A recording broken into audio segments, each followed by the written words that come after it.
do have a couple of board members and staff members here tonight, and we're thankful that they're all here with us, and we appreciate you guys coming. I wanted to mention one more thing, because we've been very lucky. We were selected to be part of a national program called One Small Step, and it's done by an organization called StoryCorps out of New York and DC. And if you've heard StoryCorps, you know what they do is they get conversations from Americans, people across the nation, and they archive them in the Library of Congress. Well, this is a special program, One Small Step. It's something to take people from divergent sort of thought groups, mostly people who might be a little more conservative, people who might be a little more liberal and progressive, and bring them together to have a conversation about something they have in common. So it's that one small step toward having a civil discourse. So if anyone's interested in signing up, it's great. It's just a 50-minute conversation. We set it up for you. We partner you with people, and you can do it virtually, or we'll have people here recording in the studio. We're doing it for the whole rest of the year. It's exciting. I have flyers out there for you, so you can grab one of those. We also have an email newsletter. You can sign up for that, and you'll know about all the events we're doing and things that we have on the air. And we have a great app. So if we just have over there, you can just pick your phone over it and open up our app, and you can listen to us there. So now to the main event. I am very excited that we have Mitch Capel here tonight.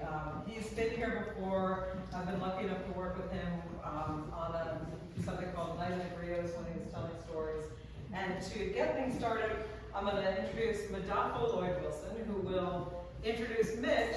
Madafo is a storyteller who I've had the pleasure of working with for 10 years. He's a good friend who's done a season 3 for us. So he's going to come out. He has a program coming up. There's a flyer in the back. You can look at that. And thanks, Madafo. Let's get started.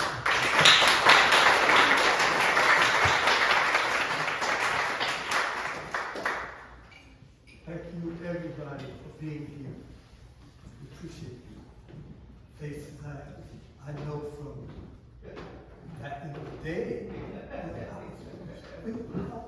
How old were you? Baseball?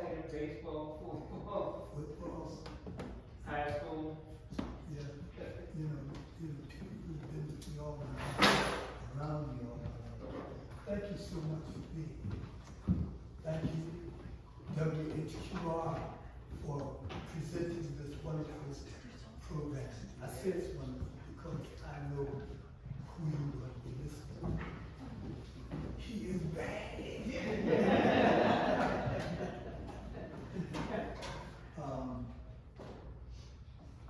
Mitch and I met years ago.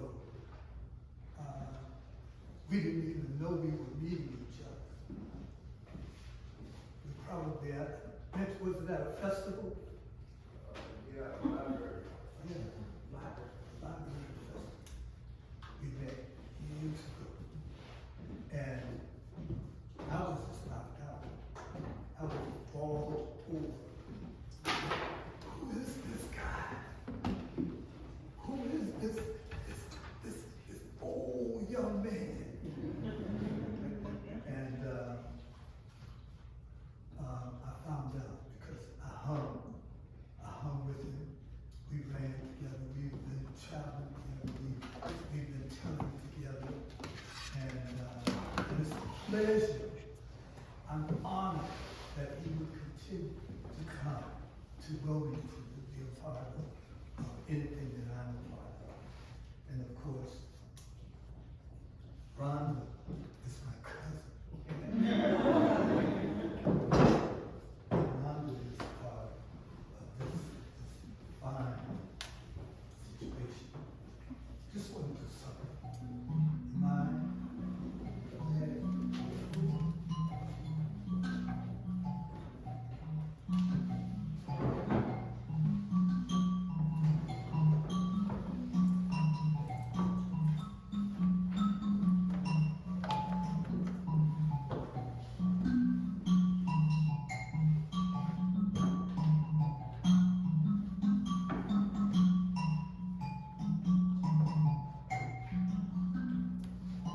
Storytelling is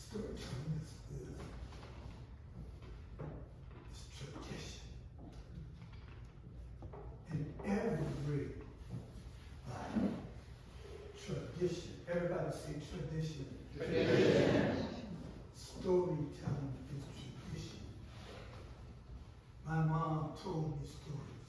Every night when I would wake up and I would go to bed. And she sang to me. It was how I learned who I am.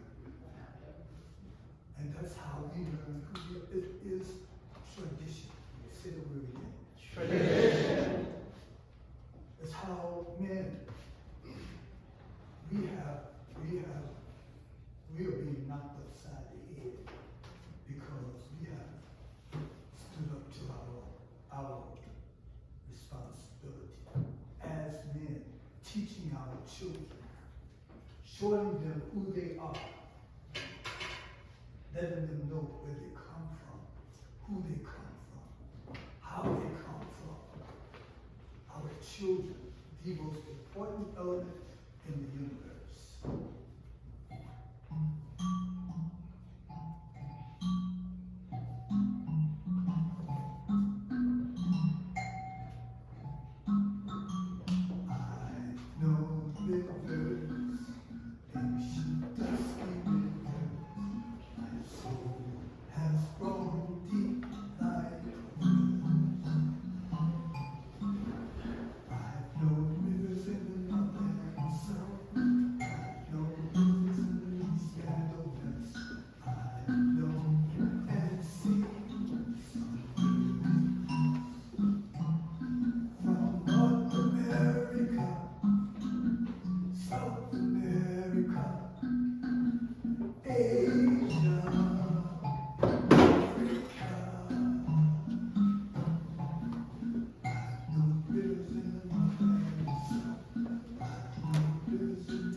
Mitch Capel. He's a storyteller. He tells African folk tales and stories that will make you cry, will make you laugh, will make you sigh, sit back, sigh. He's a wonderful storyteller. Everybody say the word storyteller. Storyteller. Now let's introduce my friend, Mitch Capel.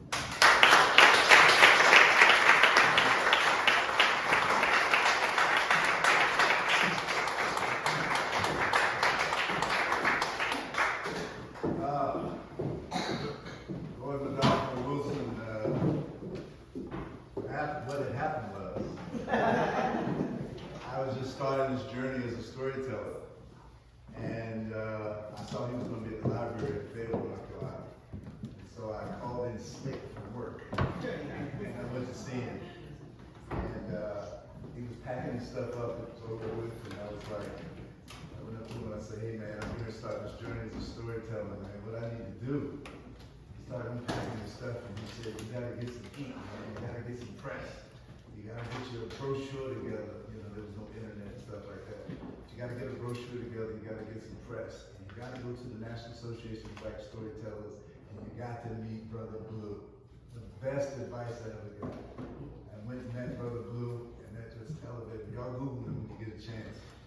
Brother Blue's an ancestor now, and in honor of Brother Blue, I'm taking my shoes off, because that's what he did every time. He said, this is hallowed ground, this is sacred. So that's what I'm doing. I have notes, I have too many stories in my head, so I have to have notes just for the list of what I'm trying to do. When I was born, I was given the choice of having a great memory or being a great lover. I forgot what I was going to say.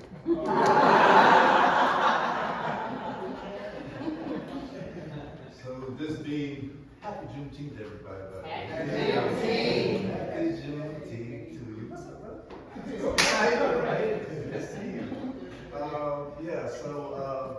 On that vein, I don't get often a chance, I don't have a chance often to tell certain stories, and this is the place that I think I can do it. So I'm going to start off in the motherland with a story by William Cullen Bryant. It's called The African Chief.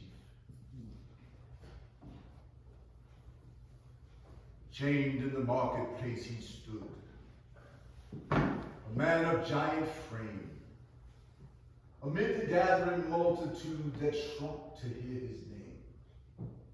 All stern of look and strong of limb, his dark eye on the ground, and silently they gazed on him as on a lion bound. Vainly but well that chief had fought. He was a captive now. Yet pride that fortune humbles not was written on his brow. The scars his dark, broad bosom wore showed warrior true and brave, a prince amongst his tribe before. He could not be a slave. So to his captors he spake, my brother is a king. Undo this necklace from my neck and take this bracelet ring, and send me where my brother reigns, and I shall fill thy hands with store of ivory from the plains and gold dust from the sands. Not for thy ivory or thy gold shall I unbind thy chains.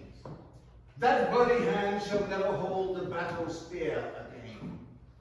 A price thy nation never gave shall yet be paid for thee, for thou shalt be the Christian slave in lands beyond the sea. Then wept the warrior chief, and bade to shred his locks away, and one by one each heavy braid before the victor laid. Look, feast thy greedy eye on gold long kept for sorest need. Take it, thou askest sums untold, and say that I am free. Take it! My wife the livelong day weeps by the cocoa tree, and my young children stop their play and ask in vain for me. I take thy gold, but I have made thy fetters fast and strong, and I guess that by that cocoa shade thy wife shall wait thee long. This was the agony that shook the captive's frame to hear, and the proud meaning of his look was changed to mortal fear. His heart was broken, crazed his brain. At once his eye grew wild. He struggled fiercely with his chain, whispered, Bismillah, wept, then smiled. He wore not long those fatal bands, for once at set of day, they drug him forth upon the sands, for the foul hyenas prey.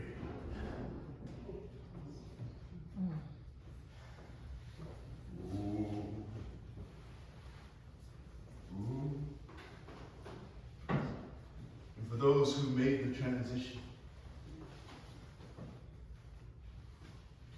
who ended up here on the soil, Paul Dunbar described how our conditions were with a poem entitled Life, where he simply said, a crust of bread and a corner to sleep in. A minute to smile, but an hour to weep in. Pint of joy to a peck of trouble, and never laugh, but the moons come double. And that is life. Crust in a corner that love makes precious, with a smile to warm and the tears to refresh us. Joy seems sweeter when cares come after, and a moon is the finest that foils for laughter, and that is life. He also wrote, I know what the caged bird feels, yes, alas. When the sun is high on the upland slope, and the wind stirs soft the sweeping grass, and the river flows like a stream of glass. And the first bird sings, and the first bud opes, and its faint perfume from its chalice steals.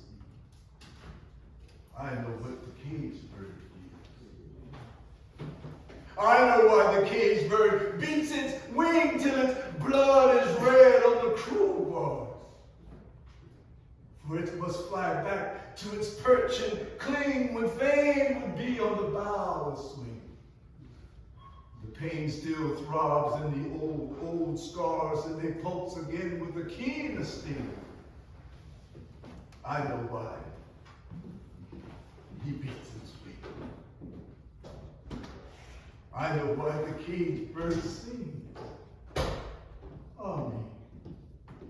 When its wing is bruised and its bosom sore, and it beats its bars and it would be free, it is not a carol of joy or glee, but a prayer that it sends from its heart's deep core, but a plea that upward to heaven it flings.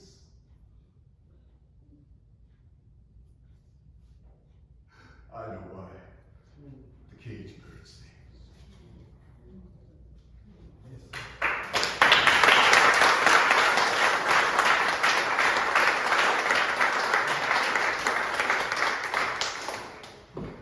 My brothers, my sisters, you think your life so sweet that you would live at any price. Does mere existence balance with the weight of your great sacrifice? Or could it be you fear the grave enough to live and die a slave? My brothers, my sisters, be it better said, when you are gone and tears are shed, your death was the stepping stone your children's children crossed upon. Men have died that men might live. Look every foeman in the eye. If necessary, your life give for something. For in vain you die. Oh, freedom. Oh, freedom. Oh, freedom over me. And before I be a slave, I'll be buried in my grave and go home to my Lord and be free. They was talking in the cabin. They was talking in the hall, but she listened kind of careless, not a thinking about it all. And on Sunday too, she noticed. They was whispering mighty much standing all along the roadside when they let her out of church. But she didn't think about it. To the middle of the week, when her liars come to see her and somehow he couldn't speak. Then she see it all in a minute when he come to see her for. They had listed colored soldiers, and her lies was going to walk. Oh, she hugged him and she kissed him and she begged him not to go, but he told her that his conscience, it was calling to him so. And he couldn't bear to linger when he had the chance to fight for the freedom they had given him and the glory of the right. So he kissed her. And he left her when she promised to be true. And they put a knapsack on him and this coat all colored blue. So she gave him Pap's old Bible from the bottom of the drawer when they listed colored soldiers. And her lives was going to walk. Then she thought about the weary miles that he would have to tramp, and she couldn't be contented when they took him to the camp. While her heart now broke with grief. Till she seen him on the street, then she thought that she could go and throw her body at his feet. For his buttons was a shine, and his face was shining too. And he looked so so strong and mighty in his coat of soldier blue that she hollered, "Step up, Nanny!" Though her throat was sore and raw when they listed colored soldiers, and her life was going to fall. Old Miss cried when Master left her. Young Miss moaned her brother Ned, but she didn't know their feelings was the very words they said when she told them she was sorry. They had done get up their all, and they only seemed more proud of that their men had hit the car. Both her masters went in gray suits, but she loved that Yankee blue. She thought that she could sorrow for the losing of them too, but she couldn't. For she didn't know the half of what she saw till they listed colored soldiers, and her lives went to war. Master Jack come back all sickly. He was broke for life, they said, and they left her poor young master somewhere on the roadside, dead. When the women cried and moaned, she could feel it through and through, cause she had a love done fighting in the way of danger, too.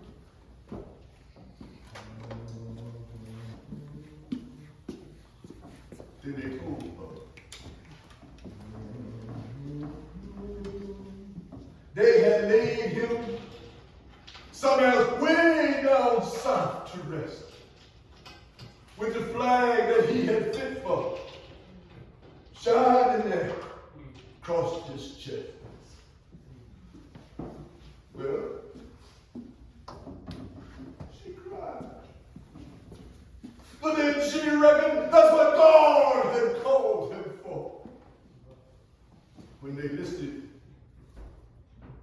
colored soldiers, and her lives went to war.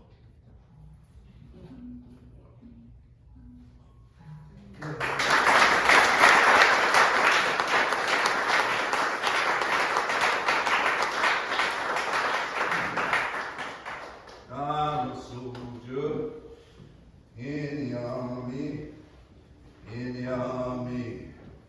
of the Lord. I'm a soldier in the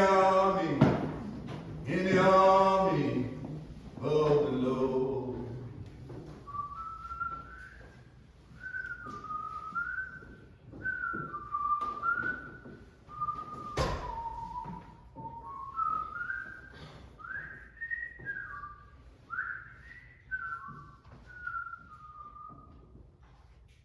I hear the people dancing, and I hear the people singing, and I've been around lots of others that can keep the banjo ringing.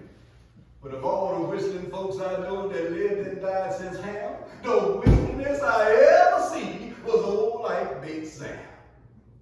In the kitchen, in the stable, in the fields of mowing hay, you could hear that boy whistling putting out a mile away, pucking up his old features so you couldn't see his eyes, and you hear a song like this one from that awful puppet ride.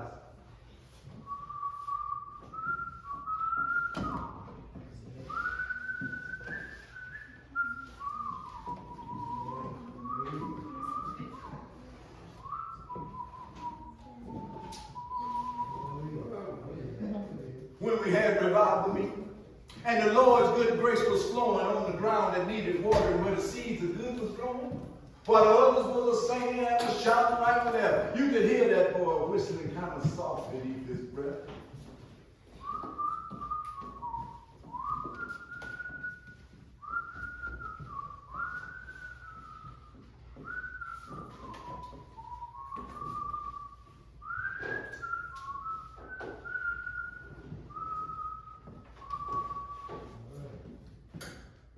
At the call for colored soldiers, Sam enlisted among the rest, with the blue of God's great army wrapped about his swelling chest.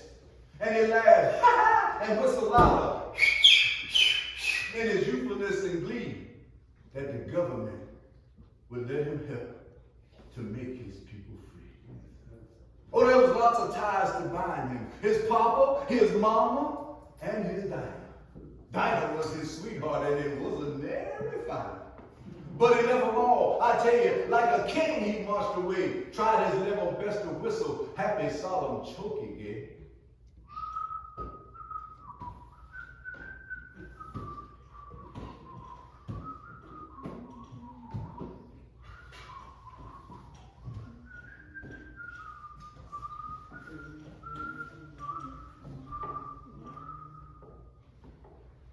To the front he bravely went, and fought the foe and kept his spirit.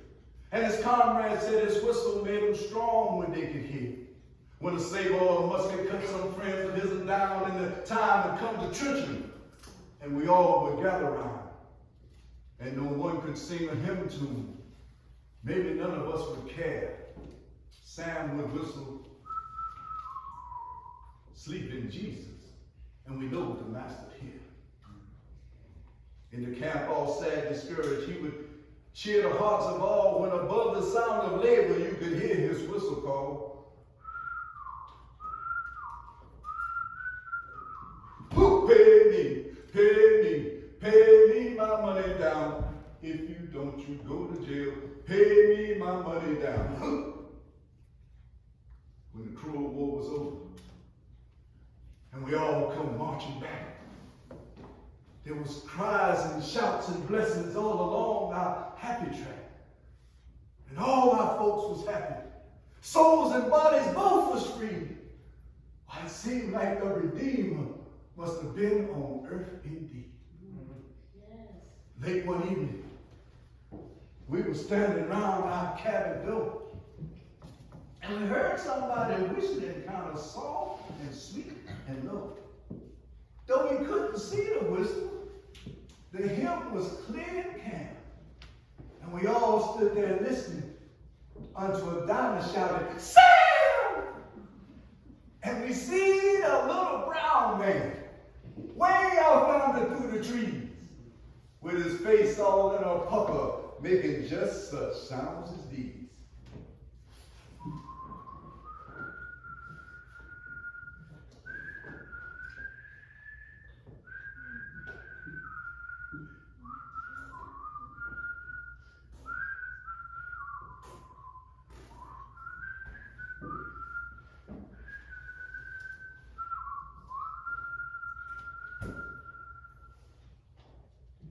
Whistling Sam.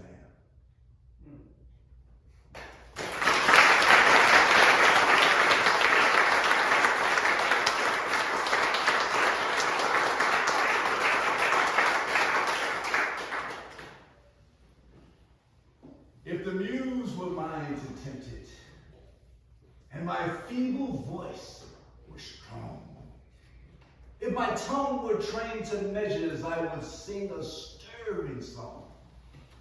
I would sing a song heroic of those noble sons of Ham, of those gallant,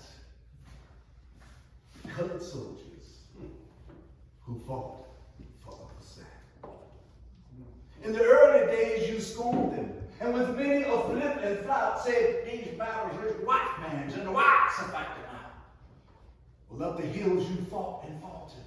In the vales you strove and bled, while your ears still heard the thunder of the foe's advancing tread. Then distress fell on the nation, and the flag was drooping low. Should the dust pollute your banner? No, the nation shouted, no. So when war and savage triumph spread abroad its funeral pall, then you called the colored soldiers, and they answered to your call. And like hounds, unleashed and eager for the lifeblood of their prey, sprung them forth and bore them bravely in the thickest of the fray. And wherever the fight was hottest, where the bullets fastest fell, there they pressed unblanched and fearless at the very mouth of hell. Why, they rallied to the standard to uphold it by their might. None were stronger in the labor, none braver in the fight. From the blazing breach at Wagner to the plains of Old Lustine, they were foremost in the fight of the battles of the free. And that pillow, God have mercy on the deeds committed there. and the souls of those poor victims sent to thee without a prayer. Let the fullness of thy pity o'er the hot-wrought spirit sway of those gallant colored soldiers who fell fighting on that day. Yes, we blacks enjoy our freedom, and we want it dearly too. For the lifeblood of our thousands did the southern fields bedew. In the darkness of our bondage, in the depths of slavery's might, our muskets flashed the dawn, and we fought our way to life. We were comrades then, and brothers. Are we more or less today? We were good to stop a bullet or to front the fearful fray. We were citizens and soldiers when rebellion raised its head, and those traits that made us worthy, those virtues are not dead. We have shared your nightly vigils. We have shared your daily toil, and our blood with yours commingling has enriched this southern soil. We have slept and marched and suffered beneath the same dark skies as you. We have met as fierce a foemen and have been as brave and true. And our deeds shall find a record in the registry of fame. For our blood has cleansed completely every blot of slavery's shame. So all honor and all glory to those noble sons of Ham, those gallant colored soldiers who fought and fight for the same.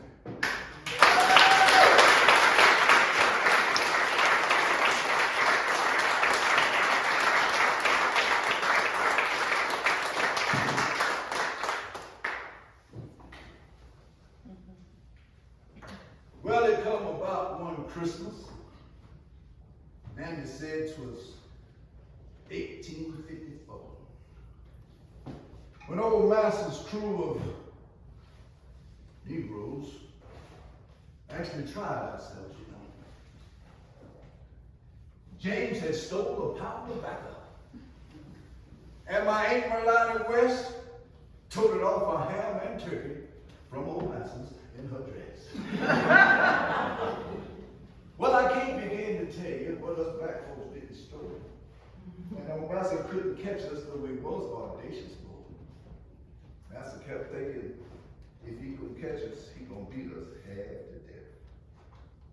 Now, Pete was a hoodoo doctor on old Master's place, you see, and he claimed that he could conjure white, black, born or free. Graveyard dirt, rooster spurs.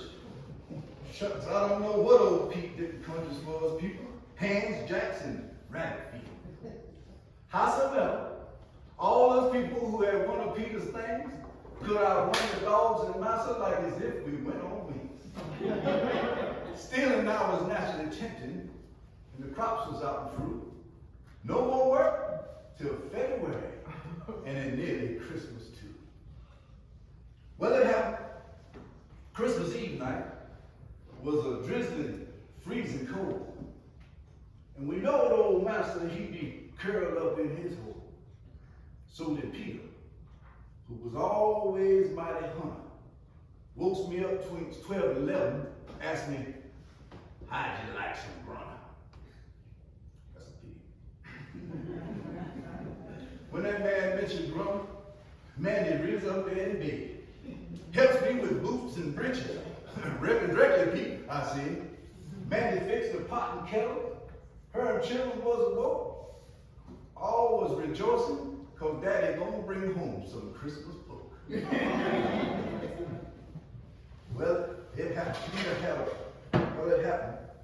Old Master was got the Master, all the hogs was turned out. But old Peter said, my gummy, get on your rabbit foot and follow me. Well, we went off. Next day, we was up around our old Master's gate. There, Pete worked his jacket, whistled low, and then we waited. Just a minute. And old Rover, Master's mean old Negro hound, walked up just as nice and gentle and getting the frisking round. Then Peter led us into the garden where there was a box off in one corner with a fine young runner there. That old master was a saved particular for this New Year's Day when he was expecting company. You know, some big folks from far away. Hit him, sinner, said old Peter, as he blinded him with the light. And I raised old master's axe up and I nailed him with my knife.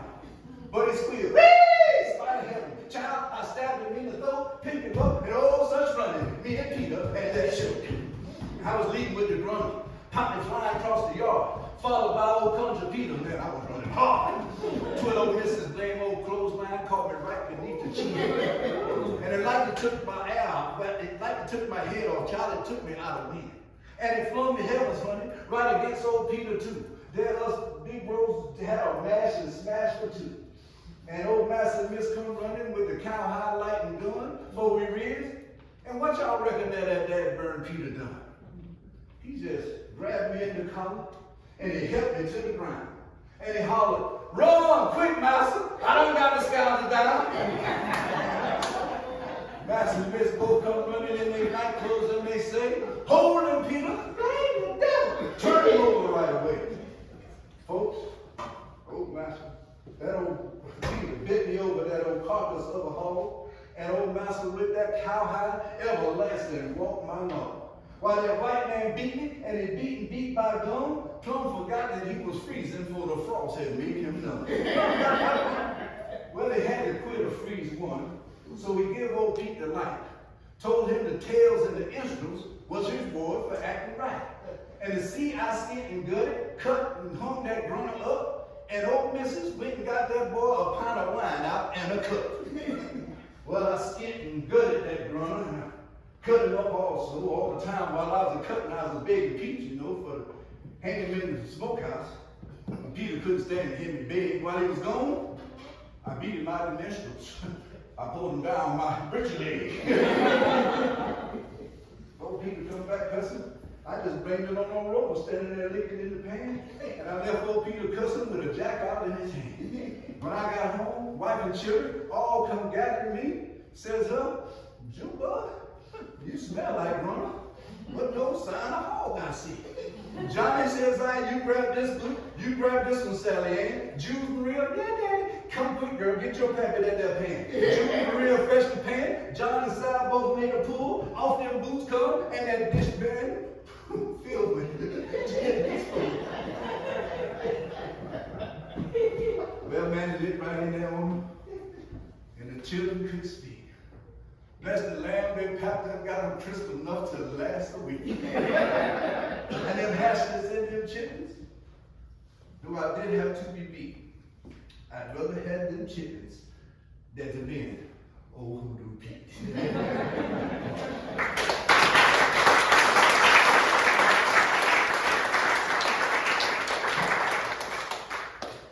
Practice that before I drove upstairs.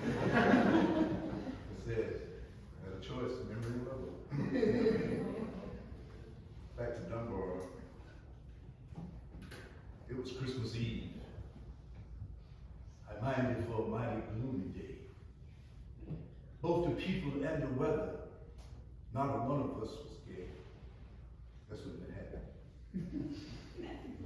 Don't you think that's mighty funny till I try to make it clear, because our folks was always happy when the holidays was near. But we wasn't.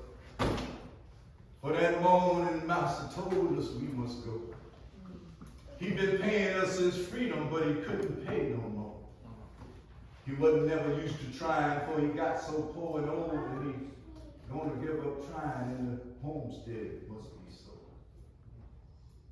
I can see him standing now upon the steps as clear as day, with the wind sort of fondling through his hair, all thin and gray. And I remember how he trembled when he said, "It's hard for me to make your Christmas bridal, but I allowed it was not to be." All the women was a crying, and the men too, on the slide. And I noticed something shining even in the old master's eye. But we all stood still to listen as old Ben come from the crowd to speak up, or trying to steady down his voice and make it loud. Look here, master. I've been serving you for these many years, and now that we've got freedom and you's kind of poor, it appears that you want us all to leave you because you don't think you could pay. If my memory hadn't fooled me, see, that's what I heard you say. Or in other words, you want us to forget that you've been kind, and as soon as we is helpless, we is to leave you here behind. But if that's the way this freedom works on people's white or black, you could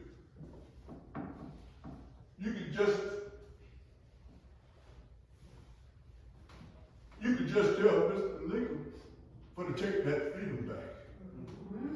We're going to work this old plantation for whatever we can get. I know it did support us, and the place can do it yet.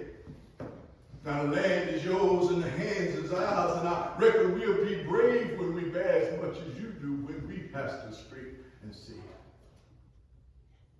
Oh, Master stood there trembling and smiled through his tears. And right then it seemed quite natural, like the place far rung with cheers. As soon as we was quiet, someone started soft and low, praise God. We all joined in, from whom all blessings flow. Well, there wasn't no use trying, because our minds were set to stay. And poor Master couldn't plead, nor beg, nor drive us away. And all at once it seemed to us the day was bright again. And everyone was gay that night, and brought that Christmas Eve.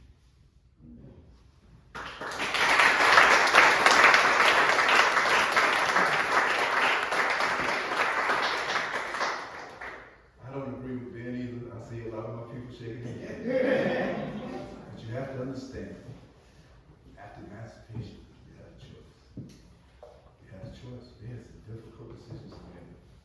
We're going to leave what we knew and go out here where they were frowning on us and get in a worse situation.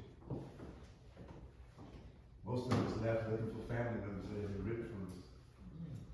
Can you imagine after emancipation procrastination was signed, the choices we had to make? Emancipate means to be free from your hands, but not necessarily from your control. That's why I say it's the emancipation procrastination.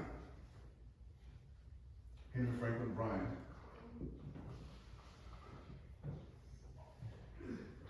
wrote this piece. These were my great-great-grandfather's parents.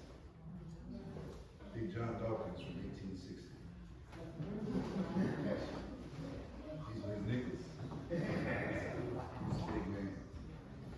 I used to put them on, but for the sake of time, I would just strap them over me like this, and I would put this on like this.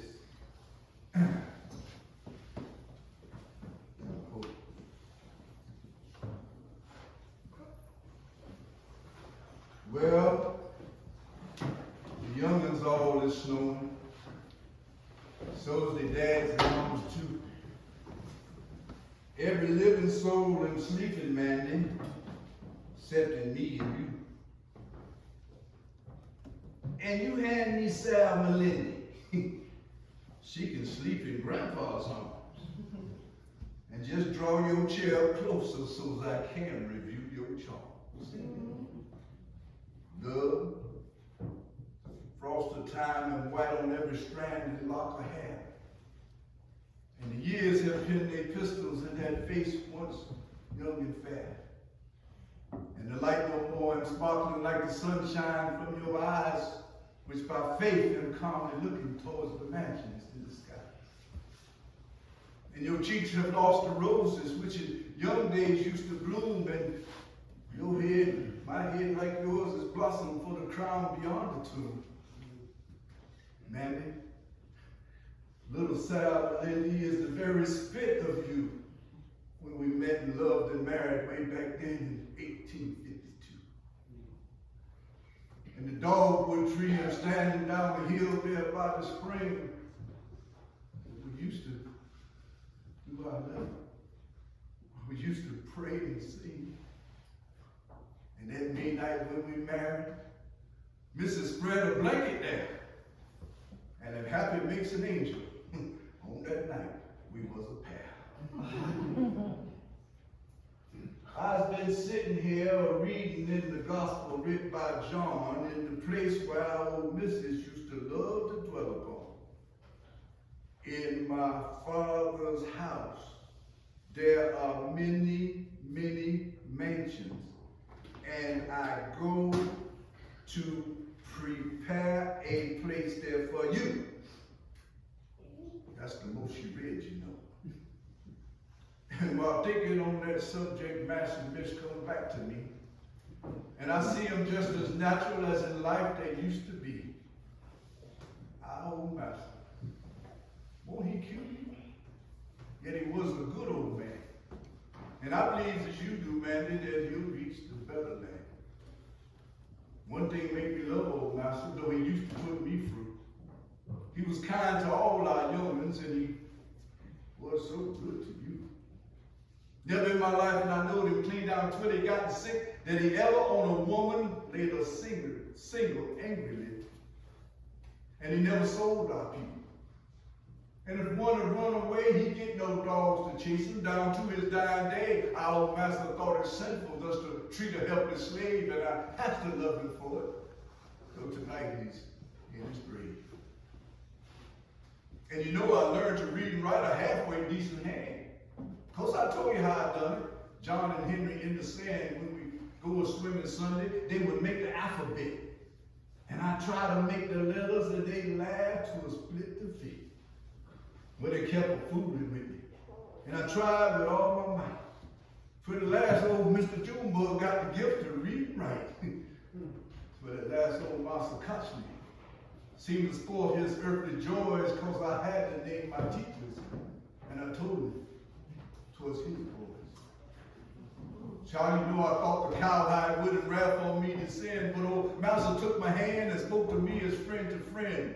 Explained how it could be dangerous for the fact to become known as for his sake and my own sake that I leave the ink alone. Of course, that was in the days of slavery, and I wasn't always good. You know, in the days, any one of us really could be as good as Christians ought, because a person's bound to eat what accounts for stolen muttons and my scrapes with hoodoo Pete. When a fella gets a wife and children up to number 9 with their stomachs always heavy on their mind. Ain't no easy job to feed them. Howsoever, you and Sam stood in with old Master's bacon, us was death upon the hand. But the Lord is up in heaven, and old Master's in the ground. And I ask my Lord and Savior if again the dead be found in his sin or wrong by Junebug, mutton, grunter, or whatnot, that he please to sin forgive me and from out the record blot. You remember well as I do. That poor woman, Cindy May, with a pretty little baby. How she tried to run away from the state of Alabama way back there in 53, trying to reach the Queen's Dominions where the people's all was free. And I remember, love, you let her that brand new worsted skirt when I bought you for your birthday, and my Sunday flannel shirt you cut up and made her baby little helpless hungry thing. Made a little choker wrapper what you tied on with a string. And I helped her out of Georgia on the way to North Carolina. Run all night and got back home so broad daylight, about 8 or 9. And I escaped, but it was raining. But it hardly made it back when we heard the bloodhounds yelping hard and fast upon her track. I could see her as they drove her right before our cabin door,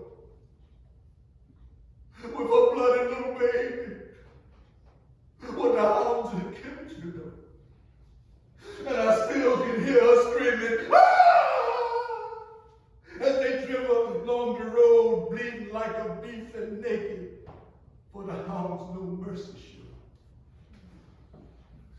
was a pretty critter, with that long black waving hair all around her body in that cold November day. And it seemed that God in pity stretched the clouds across the sky so them cruel, beastly humans might not see his angels cry. As they dribbled by the big house, Mass was standing at the gate. I was falling behind the drivers, hence I heard him tell him, wait. Run his right hand down his pocket, pulled up a sack of gold, counted out $300. Mrs. took that bleeding soul and turned the covers on her bed, sir. And her face was wet with tears as she stood by dying Cindy, whose life in tender years there was only pain and sorrow, with no one to take her part, for it was too late. And our Mrs. Child, we thought, would break her heart. But I guess I'll change the subject. See, your face and mine is wet. Our old master and Mrs. Cindy, they done paid the final debt. And soon will be our time to pass away and be at rest, peaceful rest. So runs the poet, and its waking spring is blessed. Then there come the Great Rebellion. And it always seemed to me that the war was sent purposely for to set our people free. See, the Lord got tired of fooling hearing arguments of men and just raised up old Abe Lincoln for to wipe away the city. And you know that John and Henry, all them children master had. John was all unto his mama. Henry all unto his dad. Went and joined the Frederick folks in spite of all they folks could do. John was killed at Shiloh, 6th of April, 62. Henry died at Chickamauga towards the close of 63. And when it was told to the master, now I long to die, says he. Our old missus died at Christmas. You were standing by her side because I remember you told me like an angel she had died. Then old master left the big house. Said it was lonesome over there. Said he'd rather share our cabin if we had the room to spare. So we squoze ourselves up closer, and it was this very room where he lived and died until we carried him to the tomb. You remember when the Yankees come along in 64? Old master was on his deathbed, and they right there by the door. When the Yankees come, old master was rich as any man. When he died, he didn't own a single thing except his land. When the Yankees come, they stripped and burnt the big house to the ground, took the dogs, the hogs, the horses, everything he found, everything he had they found, because it went to squash the rebellion. And our people were up and left with the army, said the people, you, Mandy, and myself. I was glad they squashed the rebellion. To the victor long the spoil, but it hurt the child to see him destroy so many years of toil, and to see him burn the big house. There was nothing left so dear unto us except this cabin. The old cabin is still here. When the Yankees left, Master called me, and I went and took his hand. Says he, Junebug, I see they left you. Wonder if they left the land. Yes, sir, Master. I said sadly. The old man was drooping low. Says he, Junebug, I'm dying. And there's one thing for I go that I desire to leave here with you. And he pulled that Bible out with this paper, what of course you knows about. This my will for you and Mandy. You were somewheres out of the door. Lay me aside your good old missus. All the Yankees left is yours. Goodbye, Junebug. Then the last words that on earth he ever said. And before I knew it, our old master closed his eyes and he was dead. And I cannot help thinking that if in heaven bright and fair God had spared a single mansion, Master missed and got one there. And the years fastly flying. Ain't nothing left but me and you when we have to leave our cabin and accept the mansion too. Listen here, Sarah Lily. Ain't she more than mortal? Say it. Well, I believe I read the scripture, so did Mandy. Suppose we pray.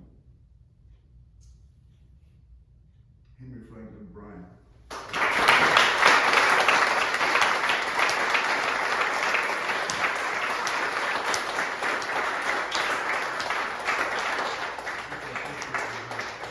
Days gone by, Henry Franklin Bryan.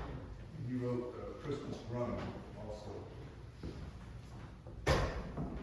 He stood beside the station rail. Go back to number. We'll just do it like this. He stood beside the station rail, a Negro aged and bent and frail. His palsied hands like an aspen shook. A mute appeal was in his look. His every move was pained and slow. His matted hair, white as snow. He noticed our questioning looks and said, with a solemn shake of his hoary head,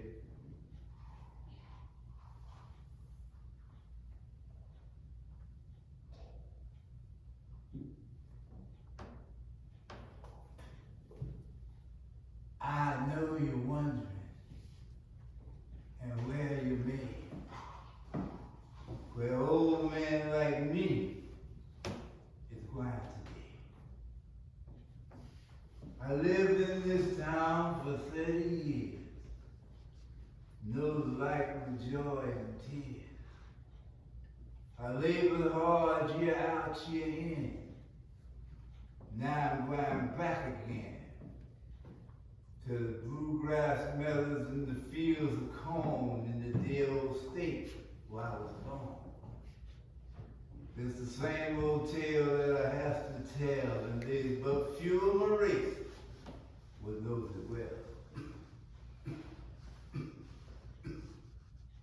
When first the proclamation come, I felt too free to stay at home. Freedom, it seemed, was a gift divine, and it seemed the whole wide world was mine. Then I was spry, and my hair was black, and this troublesome crick wasn't in my back. My soul was always full of song, 'cause my heart was light, and my limbs were strong. And I wouldn't have feared to show my face to the sturdiest worker on the place. Well, I caught the fever that ruled the day, and finally Norfolk made my way. They say that things was better north, and the man was held at his honest worth. Well, that may be so, but I have some doubt.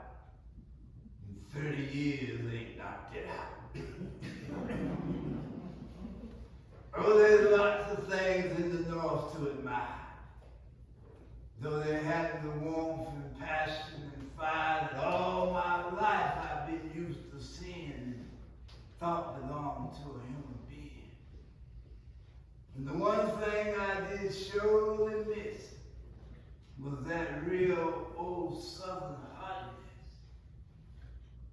Year after year I worried along, while deep in my heart the yearning strong grew stronger and fiercer to visit once more the well-loved scenes of my native shore. But money was scarce. Time went on. Now, full 30 years gone, I turned my weary steps to Rome, back to my old Kentucky home. Back to the old Kentucky sights. Back to the scenes of my youth delights. Back where my soul was filled with glee. Back where I first found liberty. Now as I think the old times over, of the joy they held in store. Yes, even now on life's dark side, my heart swells out with honest pride. Oh, bless the land that I shall see once more, the land so dear to me. Don't mind an old man's tears, but say it's joy. He's going back today.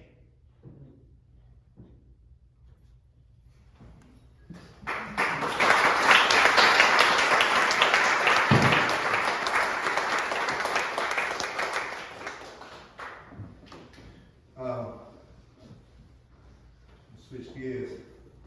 I'm sorry, man. I know I'm going We'll get to you in a minute.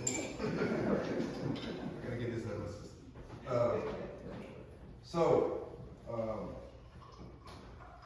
How are we on time? I didn't know watch time. 10, 20? 10, 20? Not 30? Not 40? Okay, so fast forward to, I can't remember the year, maybe some of the people in here can help me out. When our leaders were trying to redefine ourselves and name ourselves African American, and there was a big debate going on, should we stay with black or should we go to African American? So as a poet, therefore I turned me into a poet,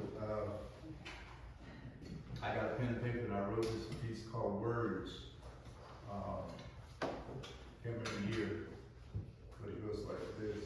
Sticks and stones may break my bones, but words will never hurt me. Well, that's a lie. And I will try to shine light so that you might see. If you wrote down words like sheep and list and ball, nothing negative comes to your mind. Now place the word black in front of them all. Black sheep, black list, black ball. Undoubtedly, you will linguistically find those words have become something terrible and vile. Undoubtedly, the same thing happens to the words man, woman, and child. Now, don't get me wrong, I know James Brown said, say it loud. And for those who don't remember, we shout, I'm black and I'm proud. And I know black is beautiful. It's proven all throughout the land. Folks spend hundreds and thousands and billions just to get there. But Malcolm X made it plain. I once read where he had written, if a cat is born in an oven and gives birth to a kitten, oh, that man was brave, but his life he didn't risk it. He asked, now, because that cat is born in an oven, do you call it a biscuit? And shortly thereafter, Malcolm X was found dead, not of natural causes, but from words he had said. Then Dr. King made it plain. As far as language, he was sure that black stood for everything bad and evil, while white stood for everything good and pure. So he relayed knowledge that just a word from one's breath was enough to uplift or defeat people. And he made sure they would never. So I've often wondered, how in this world could it be that we left Africa Africans, crossed over that sea, were unloaded off those ships, and ever since we have been called Negro, colored, and black, but not African American. I think it would be wise to heed Malcolm and Martin's advice, connect ourselves to the motherland, and not to suffice for this negative description that should be used exclusively on animals and things. Link heritages and cultures, not colors, to human beings. Now, if I too must die for bringing this knowledge back into view, then I'll be brave like Malcolm and Martin, if it would make life better for you, and you.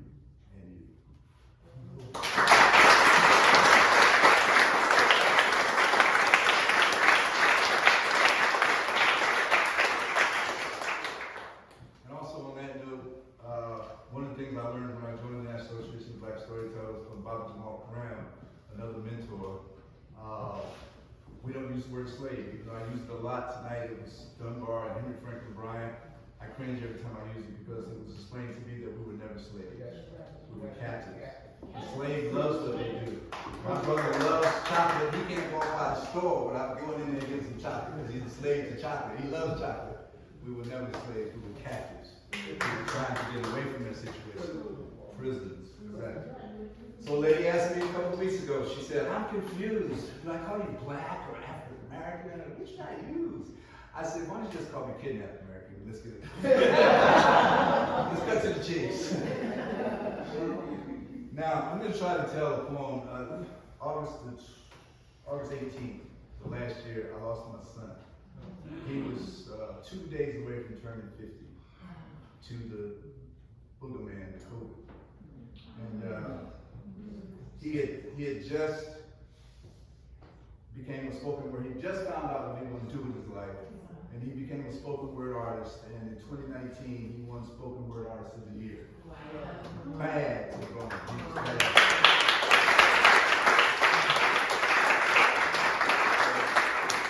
You know, look him up. His name was Jermaine Monroe, but his stage name was Main Man.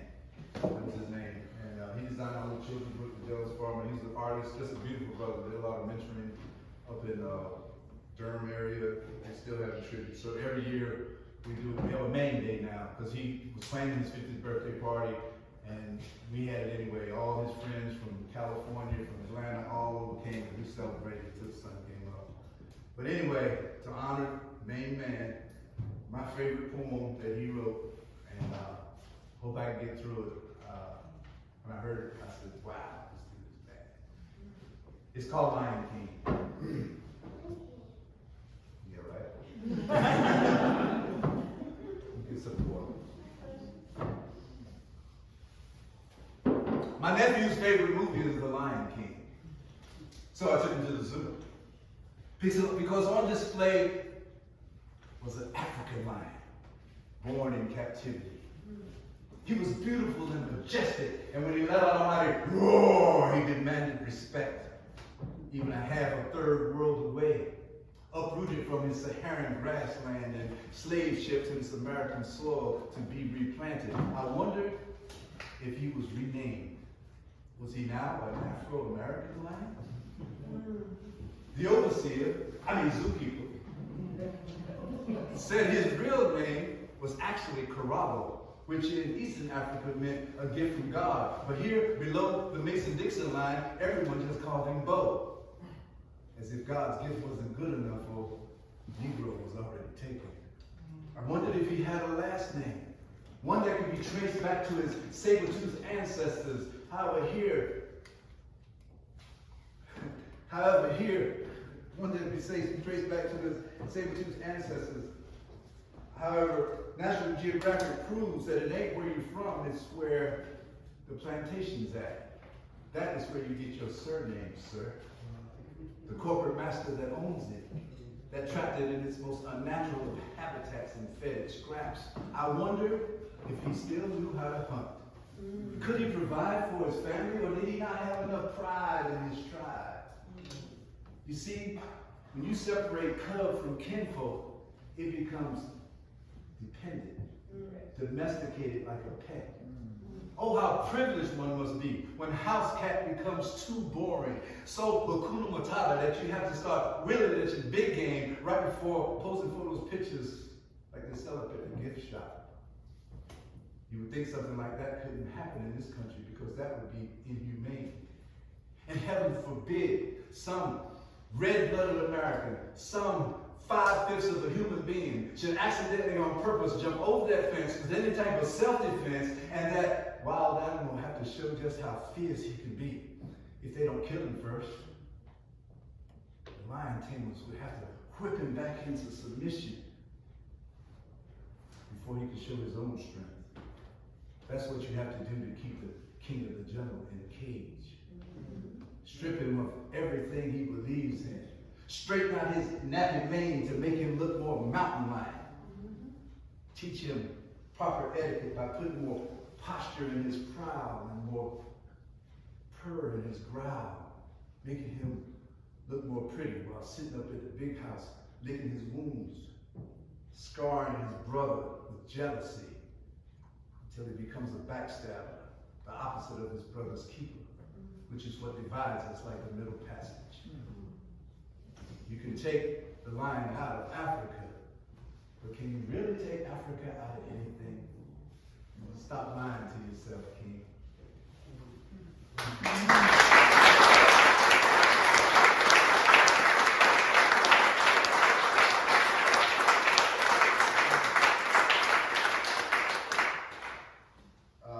First time I did that, I can do it laying in bed or riding in the car, but the first time I did it, somebody watched me give me a little pressure. I'm glad to do it here. Thank you. I'm gonna wrap this up as quick as I can. We wear the mask. It grins and lies, it hides our cheeks and shades our eyes. This debt we pay to human guile, with torn and bleeding hearts, we smile and mouth with myriad subtleties. Why should the world be overwise in counting all our tears and sighs? Nay, let them only see us while we wear the mask. We smile, but oh great God, our cries to thee from tortured souls arise. We sing, lift every voice and sing, but oh, the clay is vile beneath our feet and long to mile. But let the world dream otherwise. We wear the mask. Of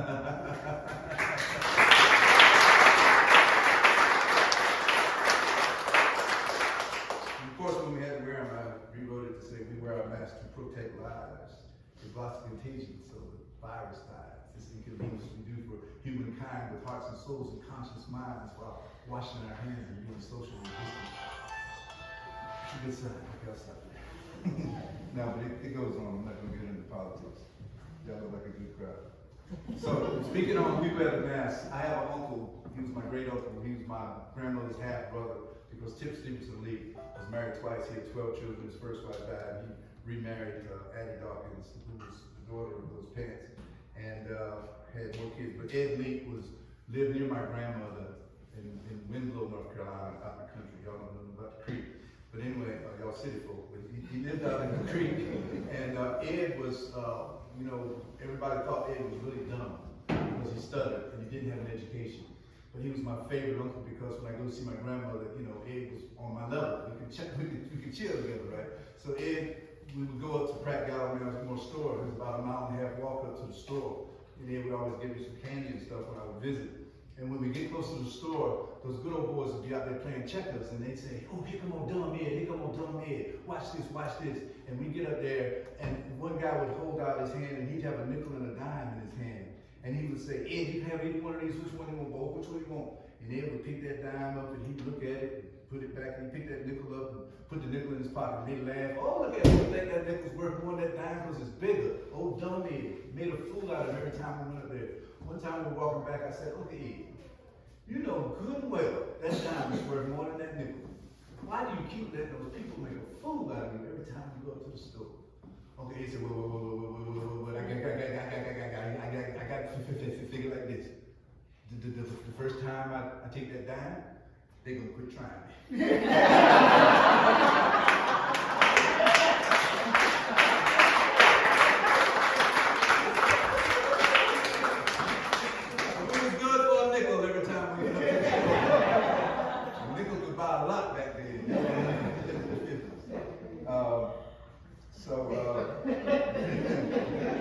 We wear the mask, right? He's wearing that mask. All right, let me do something for the kids right quick. All right, wrote this story, and I heard this story in Oakland, California, at the Black Storytelling Festival. I heard the concept of the story. For me, it was such a charmer. I rewrote it so it would rhyme, and I called it The Jealous Farmer. See, once there was this jealous farmer who acted just like a fool. See, he was jealous of everything, especially his next door neighbor's prize mule. In fact, he was so jealous that he plotted and planned until that jealous farmer decided that prize mule must be killed. So one dark night, the jealous farmer, he dug a hole. Well, it was long and wide and deep. Then he led a trail of oats from that hole up to where that prize mule was asleep. That jealous farmer was an evil man, no jive, while he was going to try and bury that poor prize mule alive. Well, the prize mule found the oats that were left around his feet, and just like any mule would, he come this to eat. He ate that trail of oats like he never seen oats again, and just like the evil farmer planned, when he reached the hole, he fell in. Well, the jealous farmer heard that noise, run from his old shack, grabbed his shovel, come just to throwing dirt on that prize mule's back. And every time dirt hit that mule, he grit his teeth and frown. See, mules don't like nothing on their backs, so So he would shake it off and stuff. Y'all try it one time. Shake it off and stuff. Widow jealous farmer was throwing dirt so fast, his shovel like the car on fire. But that mule was doing what? Shaking it off and stuff and building himself up high. Widow jealous farmer was so busy throwing dirt, he didn't even have a chance to look around. So he didn't know that prize mule done rose clean level with the ground. Well, that old jealous farmer I know is still flying around Boston speed. Because while that man was bent over, that prize mule drop kicked him clean in the head.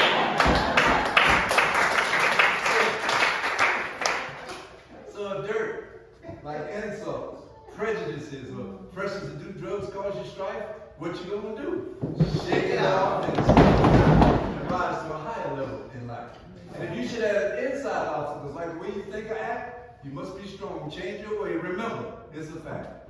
When you get problems on your back as you grow and roam this land, what you gonna do? Shake it off and rise to the highest level that you can.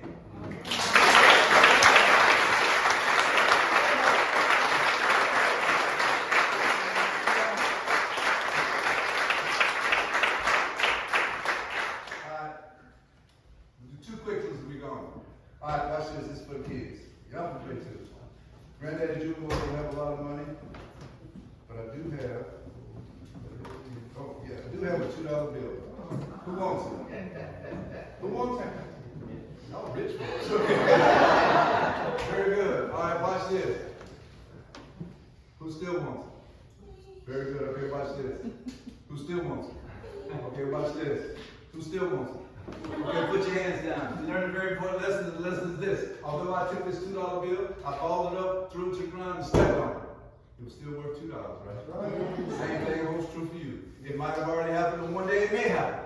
You feel like you were balled up, thrown to the ground, and stepped on it. But you're still worth what you were before that happened to you. You're still worth a meaning, tree, and gazette. Actually, you're priceless. Not only to yourself, but to those who love you. So before you think about doing something foolish, remember, to the world, you may be one person, but to one person, you may be the world.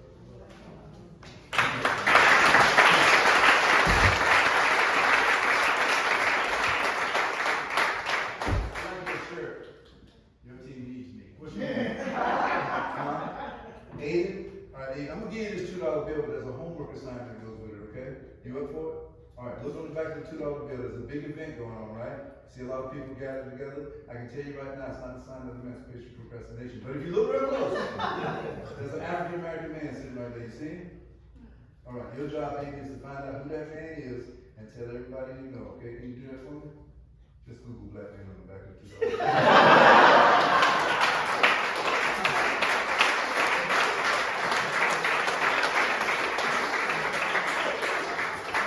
Research is easy now. I was coming up here to go to the library.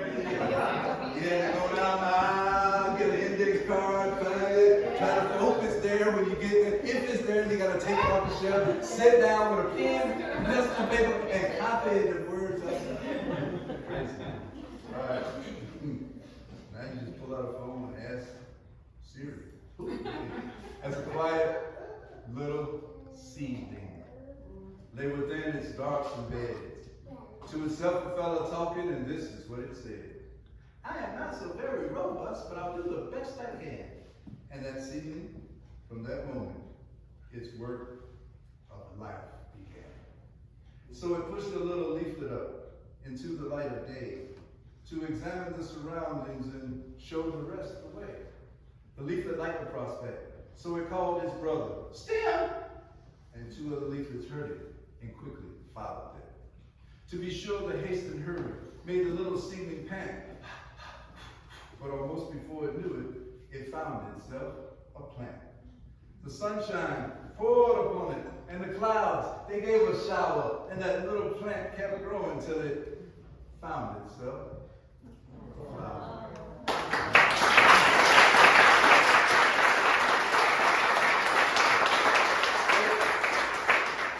Folks, be like the little seedling. Always do the best you can. Everyone will share child, woman, or man. And the sun and rain will help you through life's lonesome struggling hours to raise to light and beauty, virtue's fair, unfading flowers.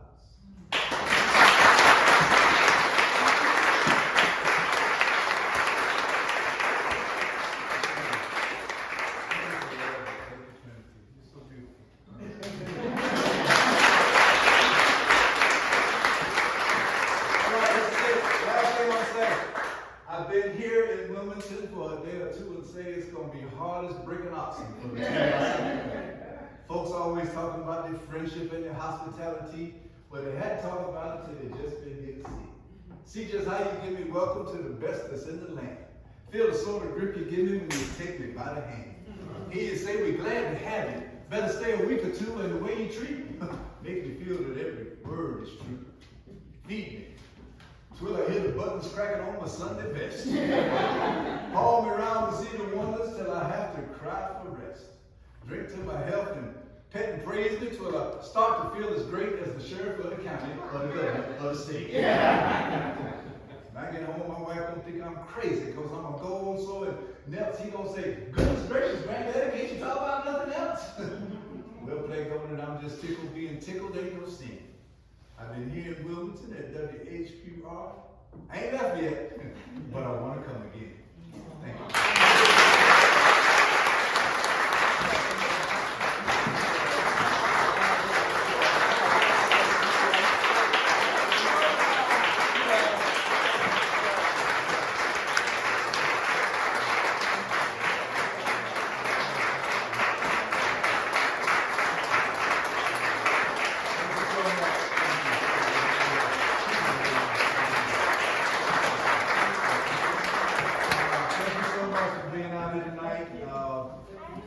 I had trouble getting in because of the road out there.